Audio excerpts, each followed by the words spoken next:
மிகவும் வசதியான முதியோர் இல்லம் அது. கணவன் மனைவிக்கென்று தனித்தனியாக அறைகள், கட்டில், சோஃபா என எல்லா வசதிகளும் இருந்தது. அறைக்கே வந்து உணவு பரிமாறும் வசதியும் உண்டு.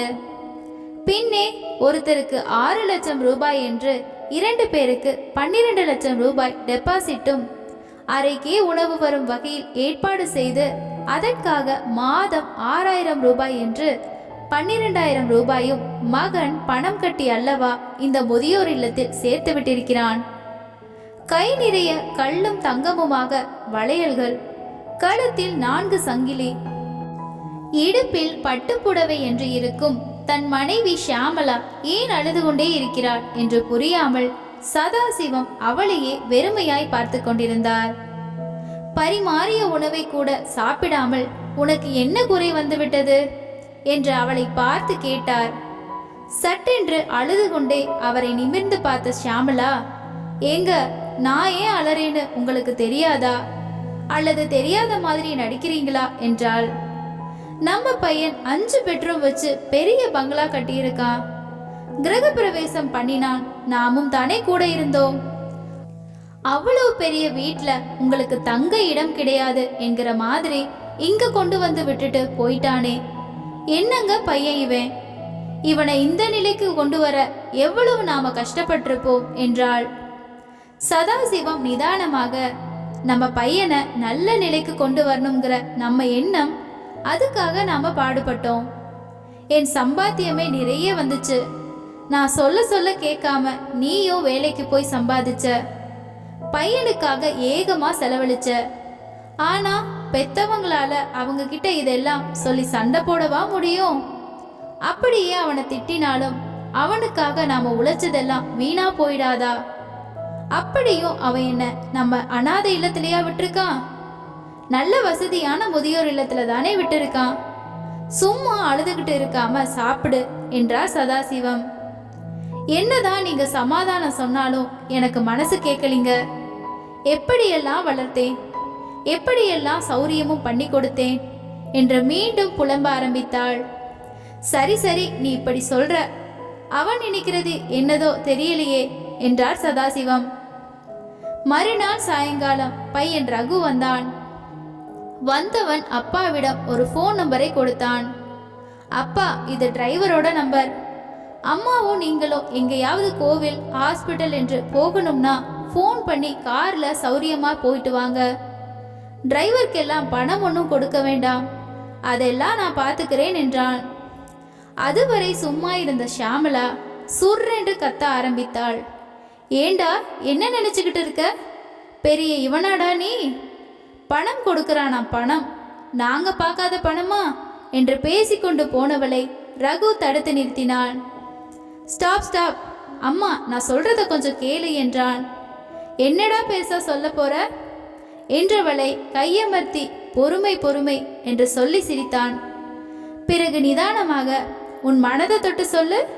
உன்னை வசதி இல்லாத அனாதை இல்லத்திலேயா கொண்டு வந்து விட்டுருக்கேன். இங்க நீ எந்த பொறுப்பும் இல்லாம நிம்மதியா இருக்கலாம். கூப்பிட்ட குரலுக்கு ஆள் என்கிற மாதிரி வசதியான முதியோர் இல்லம் இது. உன்னை மாதிரியே கணக்கு பார்க்காம செலவு செய்றேம்மா, அப்புறம் ஏன் கோபம் என்றான். அதற்கு ஷியாமளா, நீ சரியான படிச்ச முட்டாள்டா. பணமாடா பெருசு? வயசான காலத்துல ஆபீஸ்ல இருந்து வந்து பக்கத்துல உட்கார்ந்து அம்மா சாப்பிட்டியான்னு கேட்கிற வார்த்தை தான் எனக்கு கிடைக்கலையேடா என்றாள். அப்படி வா வலிக்கு என்ற ரகு, இதே கதைதானே எனக்கும் நடந்தது. பணத்தாலே எல்லா சௌரியமும் பண்ணி கொடுத்த, ஆனா ஆசையா ஒரு நாள் ஒரு வாய் சாதம் ஊட்டி விட்டுருப்பியா? தலைவாரி ட்ரெஸ் போட்டு விட்டுருப்பியா? ஒவ்வொரு வேலையையும் நான் செய்யும் போது எனக்கு அமுதா ஆயா முகம்தான் கண்ணுக்கு தெரியுது, உன் முகம் இல்லையேம்மா என்றவன் ஷியாமளாவின் மடியில் தலை வைத்து அழ ஆரம்பித்தான். ஷியாமளாவுக்கு சதாசிவம் என் சம்பளமே போதும், நமக்கு ஒரு பையன், அவனுக்கு பாசத்தை ஊட்டி கவனித்து வளர்த்தால் போதும் என்று எவ்வளவோ சொல்லியும், தனியா பணம் வேணும், என் குழந்தைக்கு நான் செலவு செய்யணும் என்று சொல்லி வீம்பு பிடித்து கொண்டு வேலைக்கு போனது கண் முன்னால் வந்தது.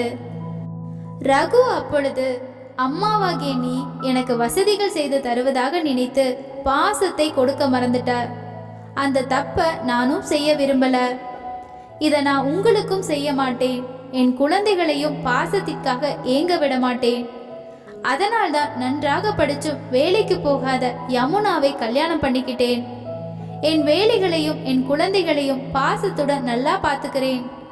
நினைச்சு பாரு, சொல்ல சொல்ல கேட்காம வேலைக்கு போனியம்மா. அப்போ நான் தவிச்சது உனக்கு சொன்னா புரியாதுன்னுதான் இப்படி ஒரு காரியத்தை நான் செஞ்சேன். ரகு, சரி சரி கிளம்புங்க. யமுனா எல்லோருக்கும் சமைச்சு வச்சுக்கிட்டு காத்திருப்பா. கூடவே உன் பேர குழந்தைகளும் தான் என்றான்.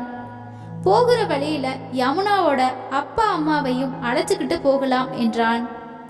வீட்டிற்கு போனதும் கீழே இருக்கிற 2 பெட்ரூமில் ஒன்று உங்களுக்கு, மற்றொன்று யமுனாவோட அப்பா அம்மாவுக்கு, மாடியில எங்களுக்கு, 2வது குழந்தைகளுடையது, 3வது விருந்தினர்கள் வந்தால் தங்க என்றான்.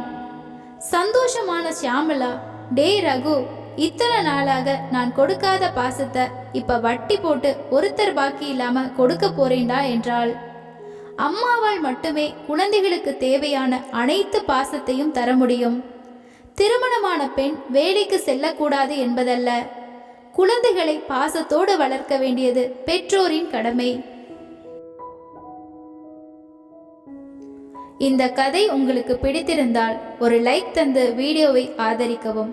இந்த கதையை பற்றிய உங்களது கருத்துக்களை கமெண்ட் செக்ஷனில் பதிவிடவும். நன்றி.